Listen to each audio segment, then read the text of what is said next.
அப்போஸ்தலனாகிய பவுல் தீமோத்தேயுக்கு சொல்லும்போது விசுவாசிகளுக்கு மாதிரியாய் இரு என்று அவர் புத்தி சொல்லுகிறார்.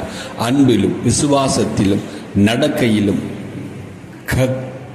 கற்பிலும் வார்த்தையிலும் எல்லாவற்றிலும் ஒரு ஊழியக்காரன் மாதிரியாக வாழ வேண்டும். அதாவது தேவனுடைய ஜனம் மற்றவர்களுக்கு மாதிரியாக வாழ வேண்டும் என்று பவுல் புத்தி சொல்லுகிறார்.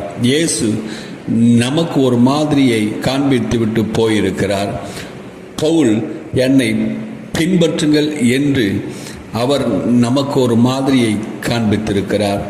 இயேசுவும் மோசேயினிடத்தில் சொன்னார், மலையில் காண்பிக்கப்பட்ட மாதிரியின்படி செய்ய எச்சரிக்கையாயிரு.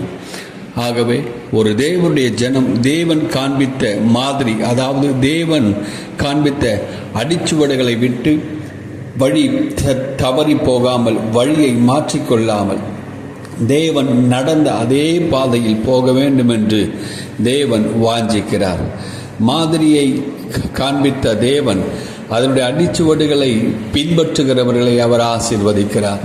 அவர்களைத்தான் கிறிஸ்து அவர்கள் என்று சொல்லி அந்தியோகியாவில் முதல் சொன்னார்கள் என்று வேதம் நமக்கு காண்பிக்கிறது. கிறிஸ்து அவர்கள், கிறிஸ்துவை காண்பிக்கிறவர்கள் தான் கிறிஸ்தவர்கள், அவர்கள்தான் தேவனுடைய மாதிரிகள்.